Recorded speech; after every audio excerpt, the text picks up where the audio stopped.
नमस्कार. घरगुती भोजन या चॅनेलमध्ये तुम्हा सर्वांचं अगदी मनापासून स्वागत आहे. आज आपण गव्हाच्या पिठामध्ये किसलेला बटाटा घालून अतिशय भन्नाट आणि पौष्टिक अशी रेसिपी बनवणार आहोत, जी की तुम्ही या अगोदर कधीही बनवली नसेल. चला तर मग याचं आपल्याला काय बनवायचं आहे ते पाहण्यासाठी व्हिडिओ कुठेही स्किप न करता शेवटपर्यंत नक्की पहा. वेळ न घालवता आपण लगेचच आपल्या आजच्या रेसिपीला सुरुवात करूया. सर्वप्रथम इथे आपल्याला एक बटाटा घ्यायचा आहे मध्यम आकाराचा. आता हा बटाटा आपल्याला सोलून घ्यायचा आहे, म्हणजे त्याची साल काढून घ्यायची आहे. पहा इथे आपण हा संपूर्ण बटाटा व्यवस्थित असा सोलून घेतलेला आहे. आता इथे आपल्याला एका डिशमध्ये पाणी घ्यायचं आहे आणि यामध्ये आपल्याला हा बटाटा किसायचा आहे. डायरेक्ट पाण्यामध्ये आपण बटाटा किसून घेऊया, जेणेकरून बटाटा काळा किंवा लालसर पडणार नाही. संपूर्ण बटाटा पहा अशा स्वरूपाचा आपल्याला किसून घ्यायचा आहे, बारीक बारीक असा किसायचा आहे. तुमच्याकडे यापेक्षा मोठे किसणे असेल तर त्याने तुम्ही मोठ्या आकारामध्ये सुद्धा बटाटा किसून घेऊ शकता. तर इथे आपण संपूर्ण बटाटा पहा या पद्धतीने किसून घेऊयात आणि हा किस आपल्याला पाण्यामध्येच ठेवून द्यायचा आहे. तर पहा अशा स्वरूपाचा इथे आपला बटाट्याचा किस पडतोय. याला आपण पाण्यामध्ये थोडा वेळाकरता ठेवून देऊया. याचा वापर आपल्याला पुढे करायचा आहे. चला तर आता इथे आपल्याला एक मिक्सिंग बाउल घ्यायचा आहे. यामध्ये आपल्याला 1 वाटी चाळलेलं गव्हाचं पीठ घालायचं आहे. सोबतच 1 चमचा बेसन पीठ घालूया आणि 1 चमचा आपल्याला बारीक रवा घालायचा आहे. आता यामध्ये आवडीप्रमाणे बारीक चिरलेल्या भाज्या घालूया, जसे की इथं मी घातलेला आहे बारीक चिरलेला कांदा, टोमॅटो, भरपूर अशी कोथिंबीर, त्यानंतर जिरे, चवीनुसार मीठ घालायचं आहे. 1 चमचा लाल तिखट घालूया. लाल तिखटऐवजी तुम्ही इथे हिरवी मिरचीसुद्धा वापरू शकता किंवा ज्या काही भाज्या तुम्हाला आवडतात त्या सर्व प्रकारच्या भाज्या तुम्ही यामध्ये ॲड करू शकता, जेणेकरून आपला हा पदार्थ आणखीनच पौष्टिक बनेल. आता हे सर्वजण छान व्यवस्थित एकजीव असं मिक्स करून घेऊया. मिक्स करून झालं की आता यामध्ये आपल्याला पाणी घालायचं आहे आणि याचं मिश्रण बनवून घ्यायचं आहे. थोडं थोडं करत यामध्ये पाणी घालूया आणि मध्यम अशा स्वरूपाचं याचं मिश्रण बनवून घेऊया.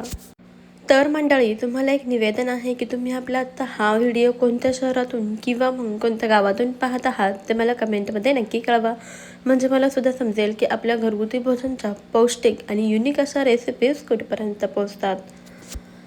आणि तुम्ही जर आपल्या घरगुती भोजन चॅनलवर नवीन आला असेल किंवा चॅनलला अजूनही सबस्क्राईब केले नसेल तर पटकन सबस्क्राईब करा.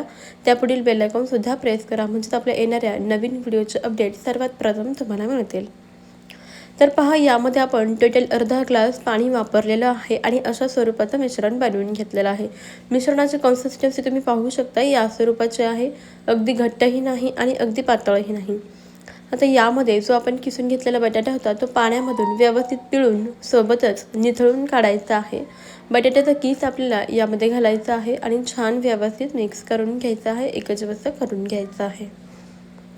तर पहा इथे आपलं अशा स्वरूपाचं मिश्रण तयार झालेलं आहे. आता लगेचच आपल्याला गॅसवरती पॅन ठेवायचा आहे. पॅन व्यवस्थित असं गरम झाला की याला थोडंसं तेल लावून घेऊया. इथे मी तेलाचा वापर करत आहे, हवं तर तुम्ही तूप किंवा बटरसुद्धा वापरू शकता. संपूर्ण पॅनला पहा व्यवस्थित असं तेल लावून घेतलेलं आहे. आता तयार केलेलं बटाट्याचं मिश्रण आपल्याला तव्यावरती घालायचं आहे.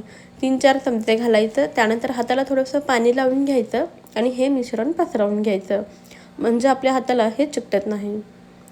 जरा पातळसर अशा स्वरूपामध्ये आपण याला पसरवून घेऊया. हाताच्या मदतीने छान व्यवस्थित असं पसरलं जातं. आता तुम्हाला वाटेल की हे गव्हाच्या पिठापासून बनवतोय म्हणजे तव्याला चिकटत नाही का, तर नाही चिकटत, अगदी सहजच हे तव्यापासून निघाले जातं. छान पातळसर असं आपण याला पसरवून घेऊया, गोलाकार देऊन घेऊया. तर आज आपण बनवत आहोत गव्हाच्या पिठापासून आणि बटाट्यापासून थालीपीठ. याला तुम्ही थालीपीठ म्हणू शकता, पराठा म्हणू शकता किंवा धिरडंसुद्धा म्हणू शकता. पहा आपण छान व्यवस्थित पातळसर आकारामध्ये याला पसरवून घेतलेला आहे. आता मध्यम गॅसवरती 4 ते 5 मिनटं किंवा बारीक गॅसवरती याला व्यवस्थित भाजून घेऊया. 3 ते 4 मिनटं झाली, खालच्या बाजूने भाजल्यासारखं वाटलं की वरून थोडंसं तेल लावून घ्यायचं आणि याला पलटी करून घ्यायचं आणि दुसऱ्या बाजूने सुद्धा आपण याला व्यवस्थित असं भाजून घेऊया.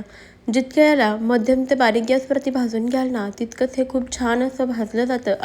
चवीला सुद्धा खूपच छान लागतं आणि महत्त्वाचं म्हणजे यामधील जो बटाट्याचा किस आहे तो सुद्धा शिजला जातो.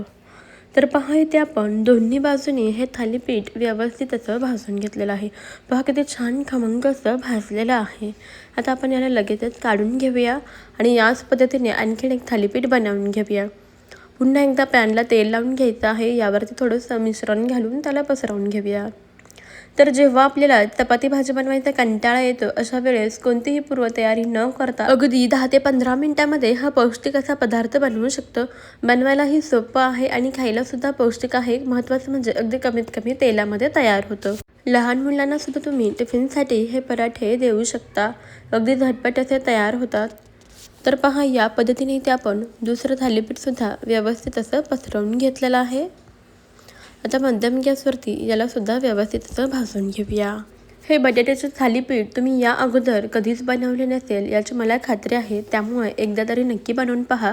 एकदा जरी तुम्ही बनवले ना तर आठवड्यातून 2-3 वेळा नक्कीच बनवून खाल. इतके टेस्टी लागतात. तर पहा इथे आपण दुसरं थालीपीठ सुद्धा व्यवस्थित असं पसरवून घेतलेलं आहे. आता खालच्या बाजूने भाजलं गेलं की वरून थोडंसं तेल लावून घेऊ आणि याला पलटी करून घेऊ. पाहू शकता खालच्या बाजूने अगदी व्यवस्थित असं हे भाजलं गेलेलं आहे. आणि महत्त्वाचं म्हणजे पहा पॅनला सुद्धा अजिबात चिकटत नाही ना. तर बऱ्याच जणांना वाटतं की गव्हाचं पीठ चिकट असतं यामुळे हे पॅनला चिकटतं का, तर नाही चिकटत. बघा अगदी सहजच असं हे पॅनपासून निघाले जातं. आता अलटीपलटी करून आपण याला दोन्ही बाजूनी खमंग असं भाजून घेऊयात. पहा आपण हे थालीपीठ सुद्धा दोन्ही बाजूनी मस्त खमंग असं भाजून घेतलेलं आहे. तर मी घेतलेल्या साहित्यांमध्ये मध्यम आकाराचे असे 3 ते 4 थालीपीठ तयार होतात. तुम्हाला जर जितके बनवायचे असेल कमी जास्त त्यानुसार तुम्ही साहित्याचं प्रमाण कमी जास्त करून घेऊ शकता.